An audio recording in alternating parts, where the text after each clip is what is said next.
Hi, good evening, everyone. This is Hilary here. So tonight will be me doing alone because Cayden is now off to somewhere to have a holiday with his family. And because recently there's like a turkey shortage in Singapore, so maybe he's going there for some Christmas shopping. And speaking about Christmas, last week we actually have our own VIA Christmas gathering, which is quite fun to see everyone and have a mass gathering after the long COVID lockdown. And also, there's a few of the attendees that actually come up to me to say hi, like Jezreel, Jerry, and also another lady at the end of the event which say hi, but I did not manage to catch her name, which I'm sorry about that. But they managed to come up to me and say hi and say that they love the content that we are sharing, which made me very happy. And this actually let us know that the content that we created are creating a lot of value to you, which is something that we are striving to do. And if you like our content or enjoy watching our content, especially produced by our in-house production team like Suzy and Irfan, do remember to give a like or subscribe our channel to get the latest update content. And with Cayden not around, so I'll quickly jump into today's sharing, as I can see that most of you really look forward to get to know about the 3 growth stocks and also the 3 value stocks. So without further ado, let's jump right in. Okay, so we'll be able to see that there's a comparison between growth and value. So when I was doing research for the last 3 YouTube live, I realized that what's the difference between these two? So maybe we shall share something about it for this week. Okay, so when they mention about growth and value, there are actually 2 different types of investing method. So because when I was doing research on this, on the portfolios of value investors and also what are their investing strategies that able to help them to generate massive returns from their investments, I came across this comparison between growth investing and value investing. And also, this is actually our YouTube channel, so you can click subscribe or like any of our contents. So let's give a quick refresher, like for example, Warren Buffett. What investing method did Warren Buffett use to generate a massive return for his investment? So at first, when Warren Buffett started his investing journey, he actually learned from Benjamin Graham. And Benjamin Graham is known as the father of the value investing, and his philosophy of value investing is to find really cheap stocks. So what do you mean by really cheap stocks? Is it the stock that costs $1, $2 is considered a cheap stock? But based on this, you can see this graph. Here on the red dotted line is the stock's intrinsic value. So an intrinsic value is actually the actual or the true worth of the stock or the company that is worth, because sometimes a stock is actually a part of the company. So whether the company is considered cheap or expensive, it depends on whether the company is able to generate profits. And you can see there's a curved blue line. That is actually the share price. So sometimes the share price is being perceived by the market, whether is it performing well, then people will buy, or it's no longer performing well, then they will sell. So we can see that if the share price, the blue line, is below the red dotted line, it's considered cheap, which is undervalued. So this is when the value investors will come in and buy the stock.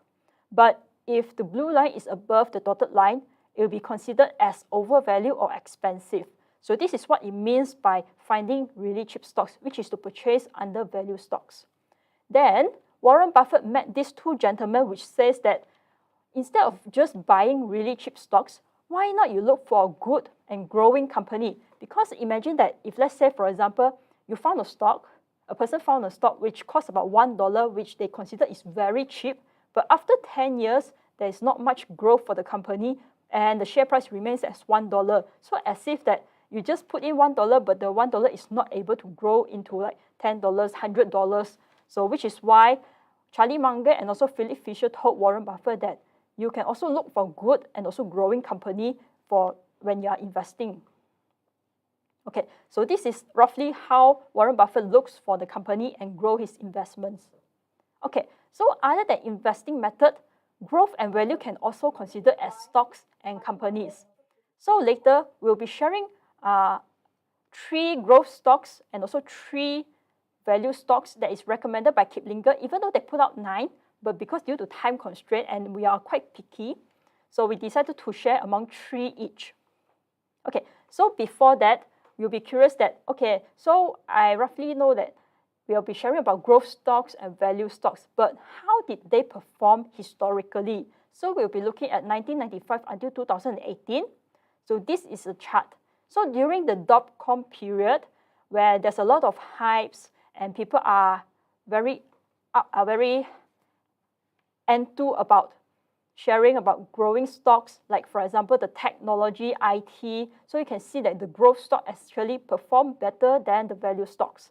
But after the dot-com bubble burst, we can see that actually value stock is performing much better than the growth stock between 2004 until before the 08 and 09 financial crisis.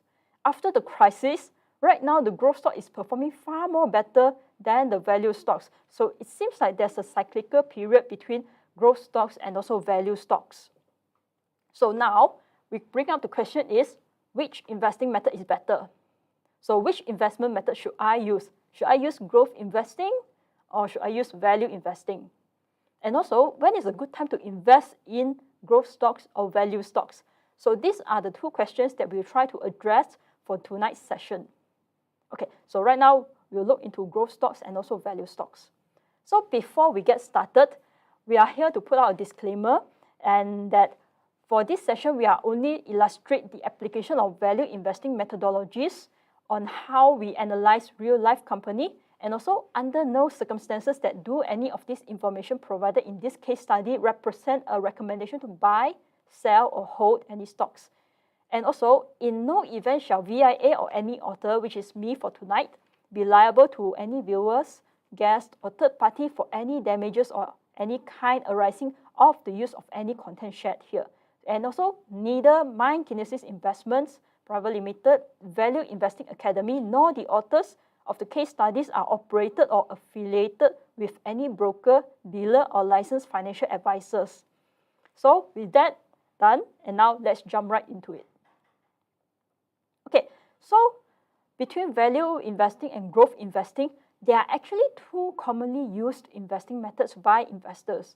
And actually, they are able to generate good long-term returns if an investor invests in a good quality companies. But there's differences in the methodology of investing and also the types of company that is invested with these two methodology. So let's look into growth investing first. So growth investing means that a person is buying stocks of company that will grow fast and also appreciate in price over time in value. So you can see in the picture, it says that it's looking for the next big thing. So in common perception that growth stocks are in sectors such as technology, which is Tesla or C Limited, and also consumer discretionary in Netflix or Amazon, and also communication such as Snapchat, Google, or Facebook. So these are some examples of growth stocks. Okay, so now we'll look into some of the characteristics of a growth investing. So in short, it's actually companies that have the potential to outperform the overall market because of their future potential. So people are looking into the future potential of the company. And they actually grow faster in revenues. But revenues means that the sales they are bringing in does not mean that the company is profitable. And they actually have profits or services that are expected to sell well. So people look into their future potential and think that, oh, okay, this has potential in the future. And they are expecting it to sell well, which is why the share price will rise. And in order to do that, they actually have certain kind of competitive edge against their competitors, which Charlie Munger called this as an economic moat. And they are being perceived to have a bright future growth, like they are going to be the next future industry leader and also the next big thing. Which is the reason why the stock prices of these growth stocks can rise sharply within a short period of time. So imagine that, for example, like Tesla, when it was being launched in IPO, actually the company is not profitable, but people has saw the future potential of electric vehicle and a lot of people is buying. So this is some example of growth investing. Okay, next we'll look at value investing and value stocks. So as the picture shows that value investing is something like a bargain hunting, which means that the investors will buy stocks that are undervalued by the marketplace, but usually this company has very strong financials, means that they are profitable. And the common sectors that are found for value stocks are in financials, industrials, and also consumer staples. So you can see that these are all well-known names that we are familiar with. Okay, so now these are some of the characteristics of value investing. Okay, so it helps us to identify and also invest in companies whose stock prices are lower than intrinsic value, which is the diagram that I showed earlier. And also, these stocks are where the share price are trading below their intrinsic value. And the reason why they are trading below their intrinsic value is that maybe there's a temporary corporate scandal, which people think that, oh, the company is no longer performing well, or an economic or political event that is hampering the overall industry, or maybe during the recession and bear market. So you can see that all these incidents actually will cause the investors to lose confidence in the stock. But if the financial of the company is still strong, the value investors may consider to invest into this company because all these incidents that happen to them may be a temporary situation. But when the stock price rebounds, it may generate a higher return for the value investors. And do take note that value investing is a much slower and steadier investment approach compared to growth investing. And usually they are found in larger and more well-established companies, which was shown in the previous slide on some of the names that we're more familiar with, like McDonald's, Coca-Cola. Okay, so now let's look at some of the historical performance compared between growth stocks and also value stocks from 1979 until 2020. Okay, so you can see here, the top part here is actually referring when the growth outperforms value. And the bottom part here is actually when value outperforms stock. So you can see that actually their performance is some certain period of time, value stocks outperform growth. But there are also some other times that growth outperform value. And we can see that after the global financial crisis in 2008, during the last decade, growth actually outperforms value. But overall, the performance for these two investing methods is actually cyclical in nature. Okay, so why not let's look something much further away, which is from 1929 until 2019. So here, there's a slight upside down turn, where the top part is where the value outbeats the growth, and the bottom part is where growth outbeats the value. So for the past decade, people has been saying that growth investing is much more better than value investing. It's because for the past decade, it has been outperforming value. However, if we look for the long term, actually value investing outperform growth by 4.54% in average. So in short, value investing actually outbeat growth investing in such a long term when we look at a longer historical period. Okay, so right now, you'll be thinking that, so which investing strategies shall I use since they are cyclical in nature?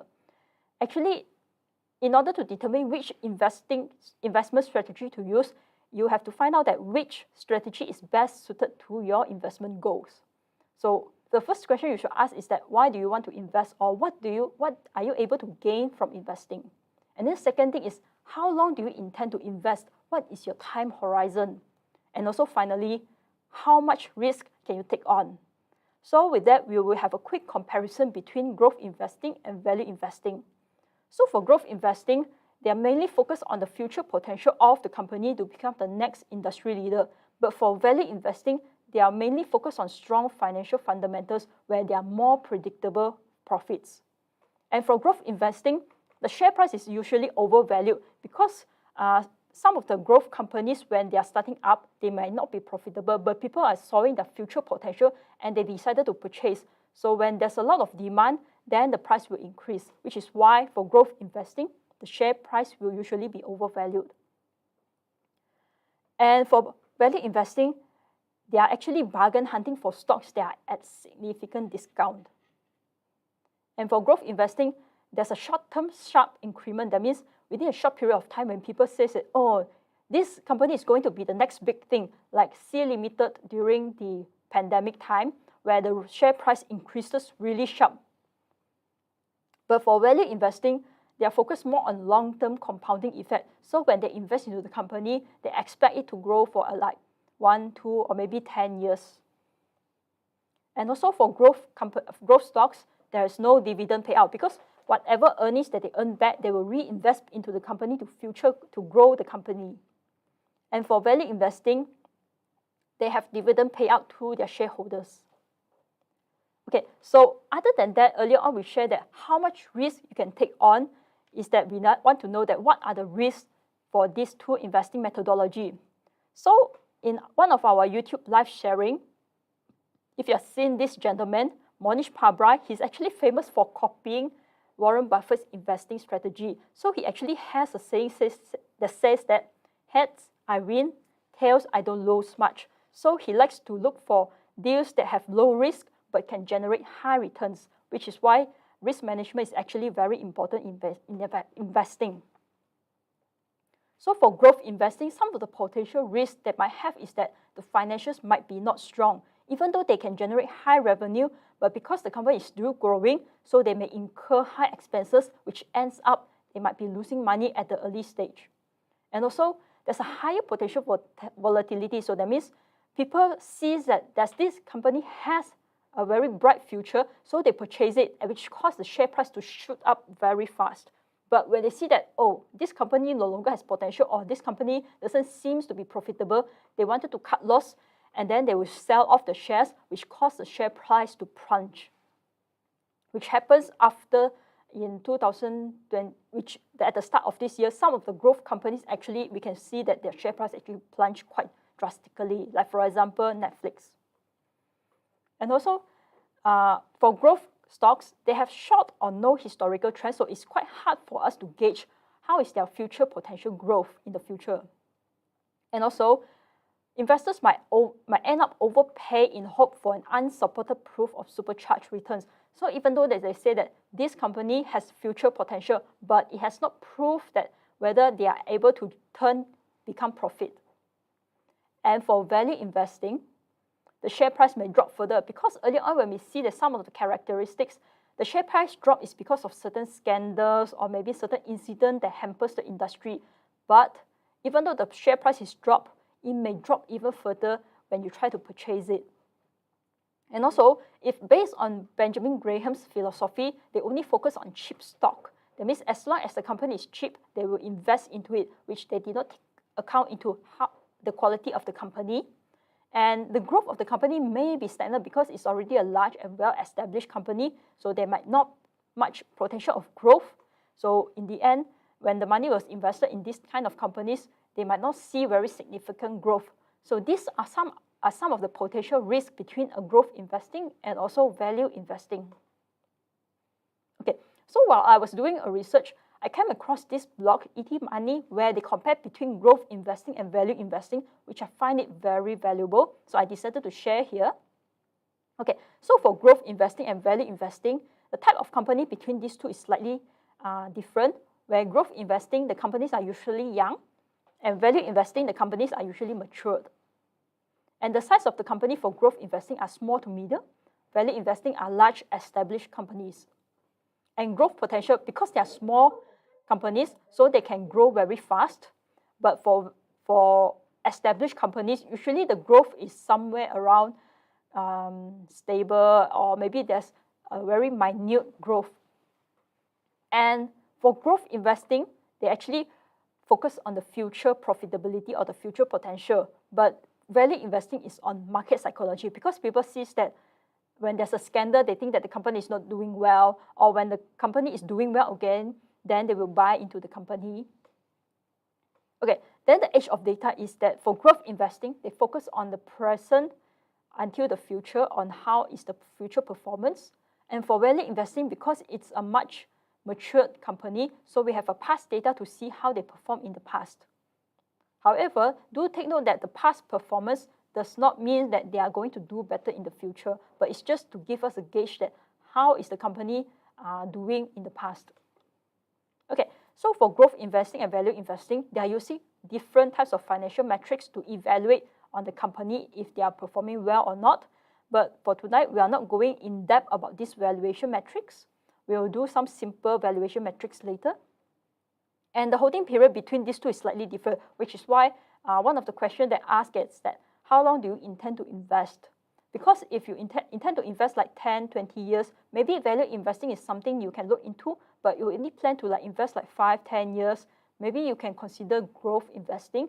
But do take note that for growth investing, the volatility is much higher compared to value investing. Okay, so earlier on we shared that there's no dividend payout for growth, but there's dividend payout for value. And the benefit between these two is that growth investing is mainly for capital gains because there's suddenly sharp share price shoot up, but value investing is a much slower and steadier. Okay, so maybe you can take a quick screenshot between these comparisons so that next time if you wanted to refer to whether you prefer to do a growth investing or value investing, and this one is quite a good chart to look into. Okay, so right now, let's come to the main dish for tonight, which is what the growth stocks and also the value stocks that we saw that maybe it's something we can look into. Okay, so for growth stocks, we'll be looking into this tree which was being shown from our thumbnail, Darling Ingredients, VC Properties, and also Mastech Incorporation. So for Darling Ingredients, they actually develops and also manufacture sustainable ingredients from edible byproducts and food waste. So it's kind of like a recycling. So the customer that they help them to develop is in the pharmaceutical companies, food, pet food, fuel and fertilizer industries. And they are actually also the leading producer of renewable energy, and they have 3 business segments. So they separate their businesses into feed ingredients, food ingredients, and also fuel ingredients. So this is what Darling Ingredients Company is all about. Okay, next we will look at some of the financial metrics. So because we are sharing with 6 companies, so we will quickly run through like what are the financial metrics we will be looking into tonight. So first thing we will look into is their revenue. So the revenue definition is the sales revenue formula equals to numbers of units sold times average sales price. So that means how much sales they are able to generate. The higher the number of units and also the higher sales price that they charge, the revenue will also increase. So usually we will want to look at a positive, consistent uptrend. And for earnings per share, this is the mathematical formula for earnings per share. So earnings per share actually means that for every $1 of the share that an investor purchased, how much earnings or profit the company is able to generate, which is the definition of earnings per share. So same as revenue, we wanted to see the trend is to be positive and also a consistent uptrend. And also we will be looking at their cash flow situation, where this operating cash flow means the cash flow that is generated from their normal business activities. So if the cash flow is positive, that means there's cash coming in to their businesses. But if the cash flow is negative, that means the cash is going out. So the trend that we wanted to see is also a positive, consistent uptrend. And finally, we will be looking at their debt to equity ratio, which we wanted to check on the company's long-term debt situation. So debt to equity ratio is as if that there's a hole on the pocket. So the hole is something like the debt. So if the hole is big, no matter how much money you have, the money will drop out from the hole. So we don't want the debt to be quite high. So based on value investing methodology, the debt to equity ratio that we wanted to see should be less than 0.5. So these are the financial metrics that we'll quickly run through, and we'll decide that after looking at this, should we spend more time to look into the company to decide whether is it a good buy or not a good buy. Okay, so for Darling Ingredients, we can see that the revenue, the overall trend is a positive and consistent uptrend. Whereas for their earnings per share, it's also a similar trend, and the earnings per share is $4.01. So this means that for every one share that the investor purchased, the company is able to generate about $4 of earnings or profit. And we can see that it's consistently in an uptrend manner. And next, we will look at their cash flow situation, which is also a positive, consistent uptrend. And finally, we'll look at the debt to equity ratio. And from here, we see that the latest debt to equity ratio is about 0.48, which is barely below 0.5. So based on these 4 financial metrics, this is something that we are interested in, and we will need to further investigate further to determine that whether is this a good company to purchase. Because even though all these 4 metrics looks good, we are not sure that whether is the share price currently cheap or expensive. So this will require further investigation. Okay, next we will look at VC Properties. So VC Properties is actually a US real estate investment trust that specializes in gaming, hospitality, entertainment, and also leisure. So they have 2 main business segments, which is in real estate property and also golf course businesses. Okay, so now we will look at the numbers. So for revenue, it's a consistent positive uptrend. And for EPS, earnings per share, we see that because they only have their financial numbers since 2016, but overall, we can see that it was a sharp uptrend. Then we will also look at their operating cash flow, which is also another positive uptrend. However, and also their debt to equity ratio, even though for the past 4 years, it has been quite a bit high, more than 0.5, but the latest debt to equity ratio is below 0.5. So these are the financial metrics for VC Properties. And next, we'll look at Mastech Incorporation. So for Mastech, it's actually a US multinational infrastructure engineering and also construction company where they install wireless, wireline, and satellite communications, oil and gas pipeline infrastructure, conventional and also renewable power generation. And they have 5 business segments. The first one is in communications. The second one is in oil and gas. The third one is in infrastructure. Fourth in power delivery, which is like electricity. And also finally, they are involved in clean energy such as wind power, solar power. So this is the background of Mastech Incorporation. Now for their financial numbers, the revenue is also in a positive, consistent uptrend. And for the EPS, we notice that one of the year it's below 0, which is in negative. So we will have to investigate into the annual reports to find out what's the reason that this year there's a negative EPS. So upon investigation, we found out that that year they actually has lost from one of their discontinued operations, and also they have a troubled Canadian wind project which caused this loss. But then the subsequent years, they are able to generate a consistent positive uptrend if we see the overall trend.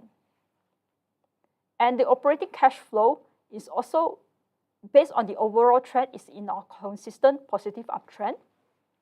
However, their debt to equity ratio is quite high, which is more than 0.5.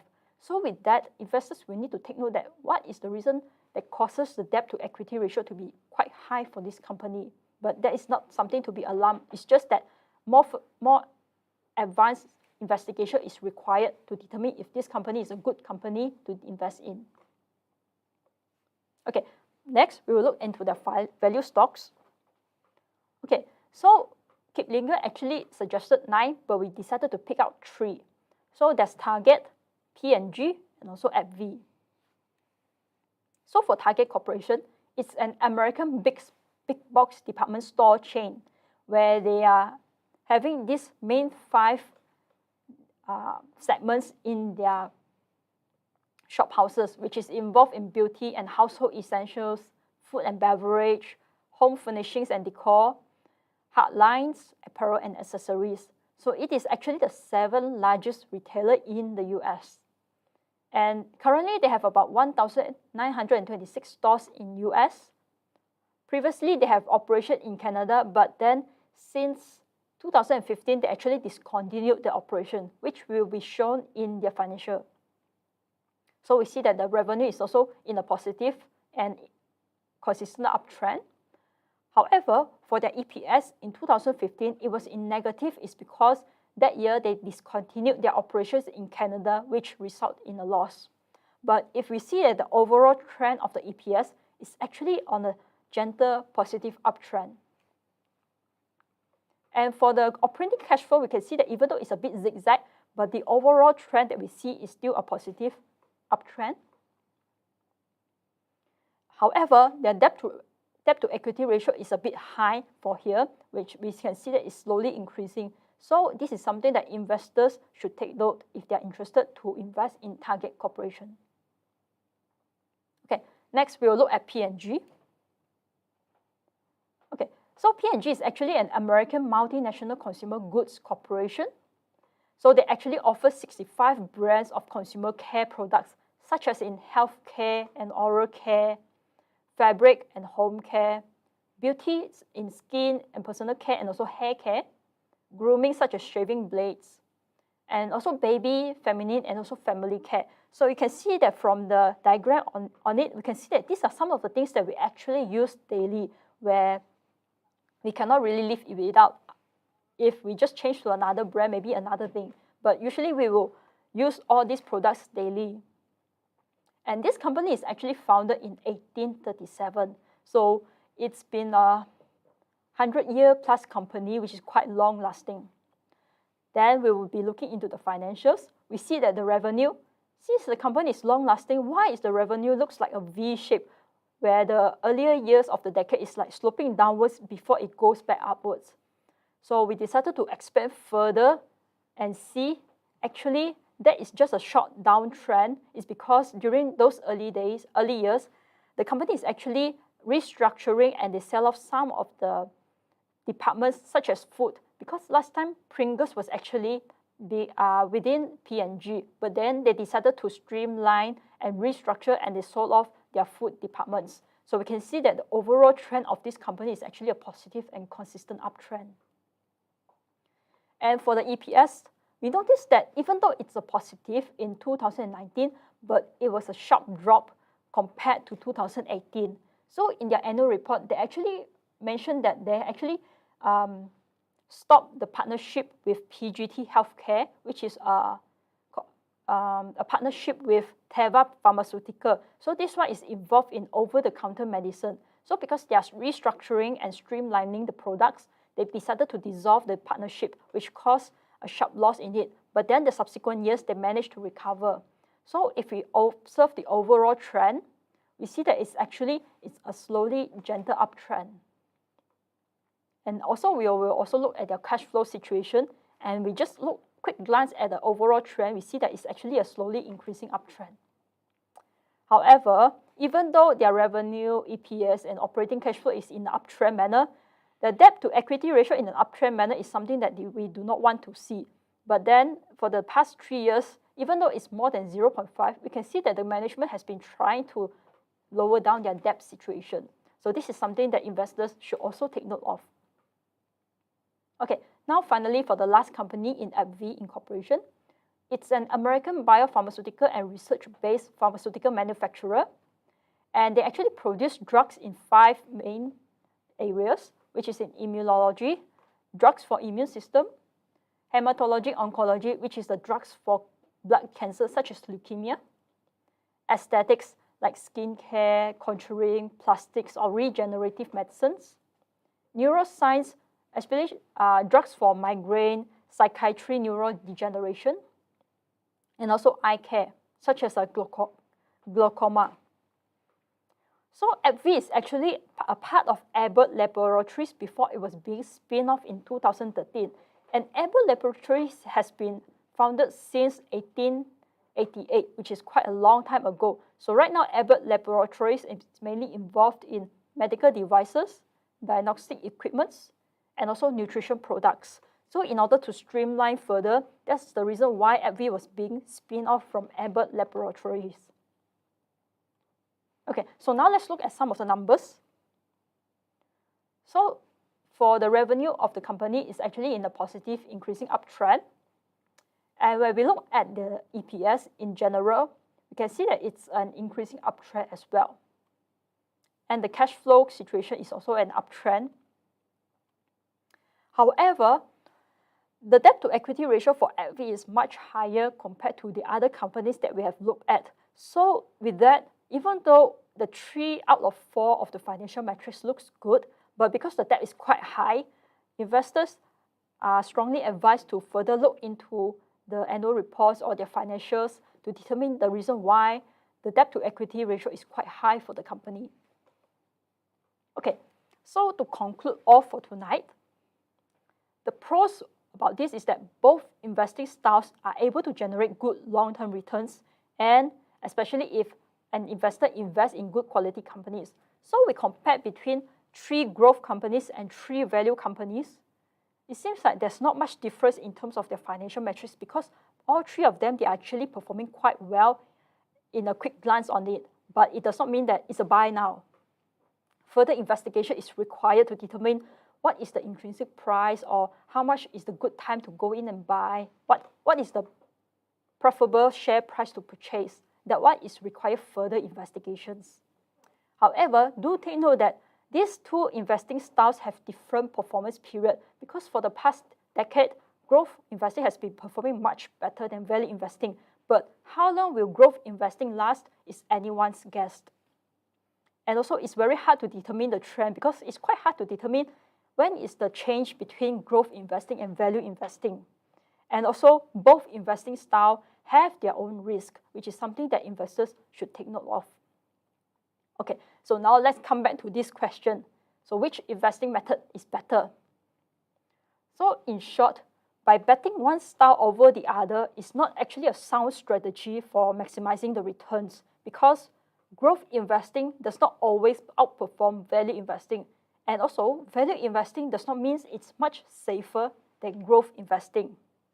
So, the next question is, then when is a good time to invest in growth stocks and value stocks? Because earlier we see that actually those 3 stocks on growth and another 3 stocks of value, they look quite similar to each other in terms of their financial metrics. So because the performance between these 2 investing styles is period specific, that means certain periods, maybe growth investing will perform much better than value and vice versa. So instead of that, why not we choose the best of both worlds, like Warren Buffett, where we are looking for good, growing company that is also cheap at the moment, which is the strategy that Warren Buffett used when I was sharing earlier at the start of the presentation. Okay, so in order to do that, Cayden always like to say that 2 key preparation to invest in is that first, you need to have the knowledge. You need to know what to do and also what not to do in order to avoid losing money. And then the second thing to prepare of is you need to have the cash to do it. So with that, we actually have a video that is being shared by our previous graduates of VIA that they shared about their experience with our masterclass and also the lessons, the programs that we have. So maybe my colleague will share the video and do enjoy the video, and then I'll get back with you later.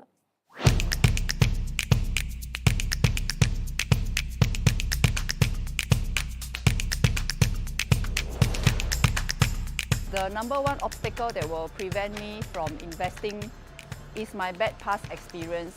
I was scammed before, so I really am traumatized about it. I'm more concerned about the losses that I may incur without proper knowledge. So some of my friends and family has actually lost a lot of money in investments, and that was probably like the biggest obstacle that I have to overcome in order to make my first move into putting real money into an investment. To be honest, I made some errors in the past in stock investment as well. I just put in money without knowing. After attending the VIA course, that was the most important turning point for stocks. Yeah, after that, the portfolio just went up and up. I decided to source for a reliable training, and I found VIA. I took up the course and I learned that, okay, there is another side of investing that we can do this very rationally. I remember I did not fully comprehend the concept then. In the end, I attended VIA because Cayden's life experiences and achievements were convincing. Wow, investing has improved my life, especially the unusual strategy, the cash flow option strategy that Cayden taught us. And plus, we know how to scan and screen for good and cheap companies. So I've been earning premium since last year, so it's been 1.5 years. So I have very regular passive income, and it really improved my life because I have a hope of an early retirement and giving more to my family. So investing has definitely changed and improved my life by giving me back my time freedom. So a lot of people think that investment is about money, making money, but no, it's actually not. It's about what money can do for you, and the number 1 thing that it has helped me is that it has brought me back my time freedom. So right now I'm semi-retired. I get to spend a lot of time with my family, kids, and friends as well. And of course, I can go travel anytime I like because I don't have to worry about my finances.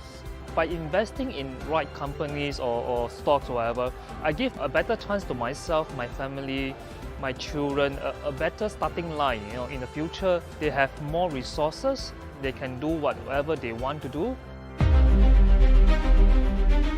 I think what really pulled me to VIA was Cayden. Cayden, I attended his masterclass, I heard him speak, and I've heard other speakers speak for their own masterclasses. And Cayden's humility and honesty was obvious, that this guy is not out there to get you to sign up. He's just there to show what he knows and let you learn about investing his way. So I found his honesty really enticing. well, I've heard other value investing presentations so far, and I found that Cayden to be very sincere, knowledgeable, and I believe that he is teaching in a way where it is through his honest opinion and experience. So I think that is very useful coming from somebody who's you are trying to learn from. That's why I decided to go with Cayden and VIA. If you want to be financially free, learn from people who have the means. If you want to be rich, learn from the rich. Only those people can teach you these things. So I came to VIA searching for a mentor, and I think Cayden is actually quite a perfect one because he gave us a mindset, and that was the most precious thing, a habit that he gave us for investing. So in terms of investment results, in terms of ROI, is about 10 to 15% per annum. 1.5 years, I doubled my savings. I have been investing for 3 years now, and proud to say that one of the stocks that I own is now a two-bagger. And a two-bagger means it has gained 200%, so I'm quite proud of that. Since I started in October, November period, and by now it's about almost a year already, and I got about 29% of ROI, and I think that's fantastic considering the fixed deposit interest in Singapore. Thank you.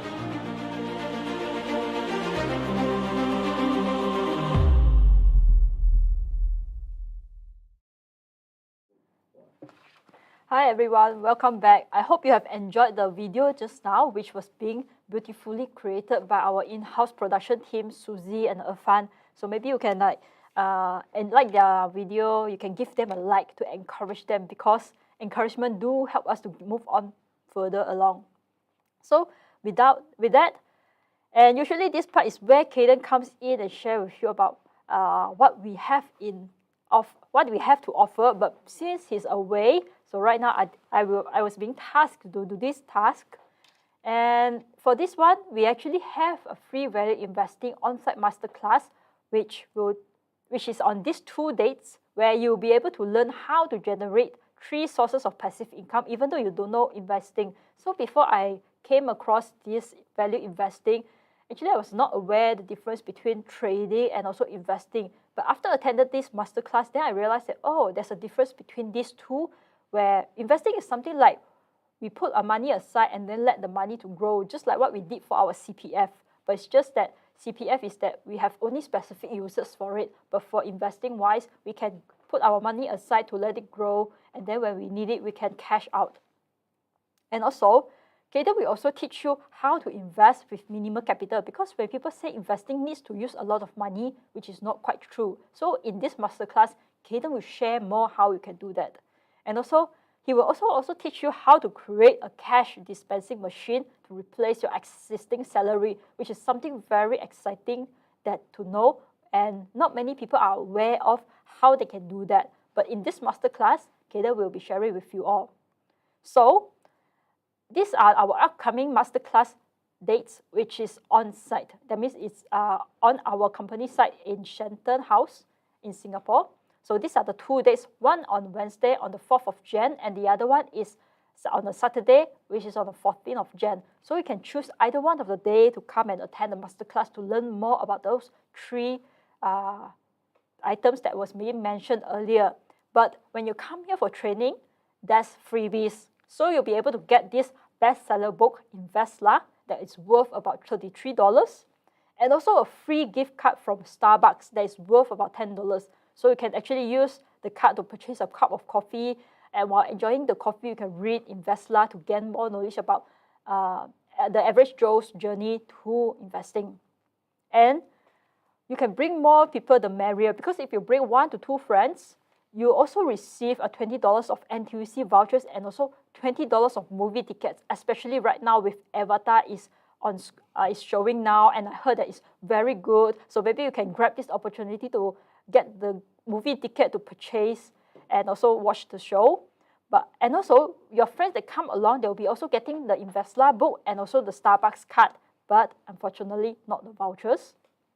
So all in all, the overall training cost is about $43 for these freebies, and also the training is priceless, where you'll be able to know how to do investing in a safe manner as was being shown in our video earlier. So our colleague will have already shared the link on the chat. And if you find out that I really wanted to attend, but these 2 days I might not be able to commit to it, no worries. On the chat, you'll be able to see an email address, enquiries@mindkinesis.com. You can drop an email into that email address, and then our colleagues, our friendly colleagues, will come back to you and advise you on the additional dates that might be available for you.